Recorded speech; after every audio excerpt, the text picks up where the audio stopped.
Bonjour à toutes et à tous. Radio France Internationale en direct de Paris, il est 18h.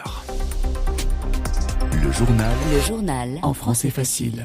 Adrien Delgrange. 16h en temps universel, nous sommes le lundi 29 avril et à la une de cette édition, la politique en Espagne. J'ai décidé de continuer, a annoncé dans la matinée le Premier ministre espagnol. Il continue à être le chef du gouvernement de ce pays. Vous l'entendrez dans un instant. Les espoirs d'une pause des combats dans la bande de Gaza. Le Hamas doit donner une réponse aujourd'hui à une proposition israélienne et nous en parlerons dans un instant avec Yelena Tomic. Également à la une, Félix Tshisekedi est arrivé en France ce matin. Première visite officielle du président de la République démocratique du Congo en France. Et puis enfin, Gérard Depardieu est entendu depuis ce matin par des policiers. L'acteur français est en garde à vue à Paris car 2 femmes l'accusent d'agression sexuelle. Voilà pour les titres, soyez les bienvenus.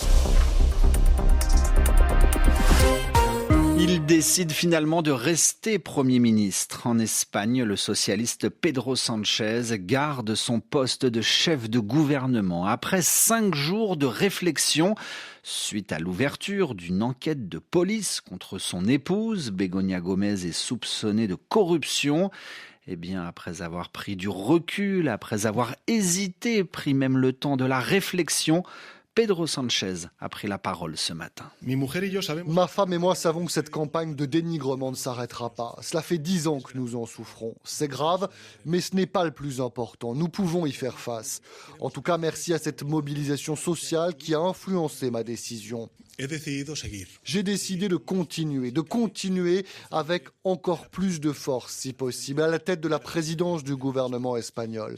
Cette décision n'appelle pas à discussion, elle ouvre un nouveau chapitre, je vous le garantis. Parce qu'il ne s'agit pas du destin d'un dirigeant en particulier. Il s'agit de décider quel type de société nous voulons être. Et depuis trop longtemps, nous laissons la boue coloniser impunément la vie politique en la polluant avec des pratiques toxiques inimaginables. J'appelle la société espagnole à devenir un exemple, parce que le mal qui nous afflige n'est pas l'apanage de l'Espagne. Montrons au monde comment la démocratie se défend. Au pouvoir depuis 7 ans, c'était le Premier ministre espagnol Pedro Sánchez ce matin à Madrid. Colère de l'opposition. Le chef du PP, le Parti populaire, le parti de droite en Espagne, Alberto Núñez Feijóo, reproche à Pedro Sánchez de s'être moqué des Espagnols. Lui était au pouvoir depuis 1 an. Le Premier ministre écossais démissionne. Humza Yousaf quitte le pouvoir. Il abandonne son poste de chef de gouvernement. Alors il a sûrement préféré partir avant d'être chassé. Humza Yousaf était en minorité au sein de son gouvernement. Il s'apprêtait à affronter des motions de défiance, un vote pour ou contre sa politique qu'il aurait probablement perdu. Alors peu de noms émergent pour le remplacer. Le Parlement écossais a désormais 28 jours pour trouver un nouveau Premier ministre. RFI à Gaza, il est 19h03, après plus de 7 mois de guerre entre Israël et le Hamas. En quelque sorte, la balle est désormais dans le camp du Hamas. Le mouvement palestinien assure étudier à l'heure actuelle une contre-proposition israélienne à une trêve à Gaza. Alors acceptera-t-il ou non la proposition israélienne d'un cessez-le-feu immédiat en échange de la libération d'une partie des otages ? Yelena Tomic, à cette heure-ci, il faut encore rester prudent. Et oui, Adrien, car en près de 7 mois de guerre, une seule trêve a été conclue et elle avait duré moins d'1 semaine. Depuis, les discussions n'ont jamais abouti malgré les nombreuses médiations. Et les déclarations de ces derniers jours visent à mettre la pression sur le Hamas pour qu'une nouvelle trêve soit cette fois-ci conclue. Ces déclarations viennent essentiellement à ce stade des pays occidentaux et pas des médiateurs égyptiens et qatariens. Alors le Hamas pourrait donc répondre d'une heure à l'autre, mais en attendant, savons-nous ce qu'il y a dans ce texte ? Eh bien, selon les multiples fuites et déclarations, Israël serait prêt à suspendre l'offensive militaire sur Gaza pour une période de 40 jours. Concernant les otages, Al Jazeera indique que Tel Aviv accepterait la libération de moins de 40 otages sur les 130 détenus par le Hamas et libérerait en retour des milliers de prisonniers palestiniens. Pour le secrétaire d'État américain, Anthony Blinken, cette offre extraordinairement généreuse appelle à une décision rapide qu'il espère positive, mais qui apportera surtout un changement fondamental de la dynamique après plus de 6 mois de guerre.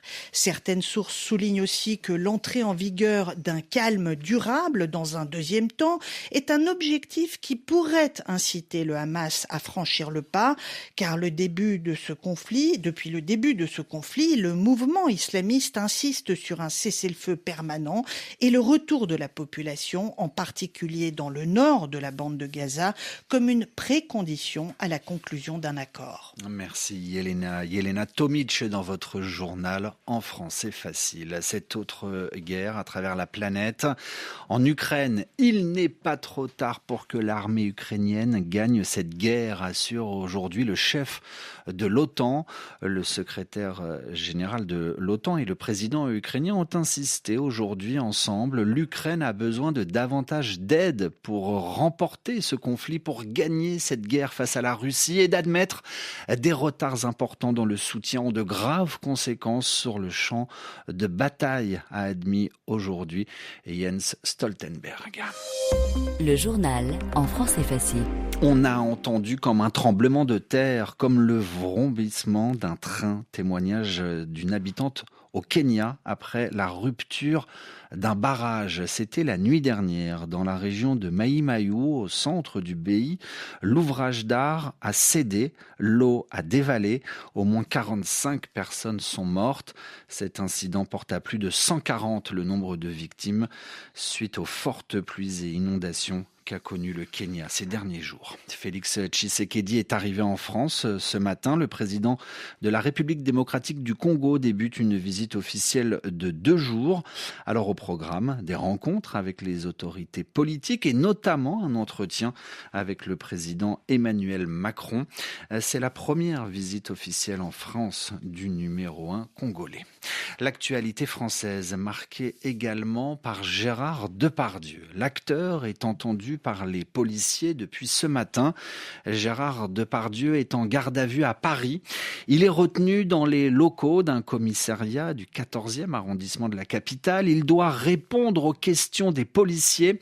Emmanuel Klotz, Gérard Depardieu est entendu sur des accusations d'agression sexuelle. Oui, des accusations portées par 2 femmes. Dans le premier cas, les faits remontent à 2014. La plaignante est une ancienne assistante sur un tournage. Elle accuse la star d'attouchement sexuel et de propos obscènes, des propos qui ont rapport au sexe. C'était lors d'une réunion avec l'équipe du prochain film de Gérard Depardieu à son domicile. La deuxième plaignante est une décoratrice de cinéma. Les faits datent cette fois de 2021 et c'était sur le tournage du film Les Volets Verts. D'après son récit, l'acteur aurait tenu des propos graveleux, vulgaires et gênants. Elle aurait aussi subi des attouchements sexuels non consentis, lui aurait touché la taille, les fesses, les seins. Depuis plusieurs mois, les témoignages de ce genre se multiplient. L'année dernière, 13 femmes ont raconté à nos confrères de Mediapart qu'elles avaient été touchées, harcelées ou agressées sexuellement par l'acteur, et une enquête diffusée par France 2 à la fin de l'année dernière a permis à tout le monde de se faire une idée. Alors qu'il était en voyage en Corée du Nord, on voyait l'acteur multiplier ses propos obscènes. Il sexualisait notamment une jeune adolescente qui montait à cheval. 4 plaintes visent Gérard Depardieu, une 5e a été classée sans suite.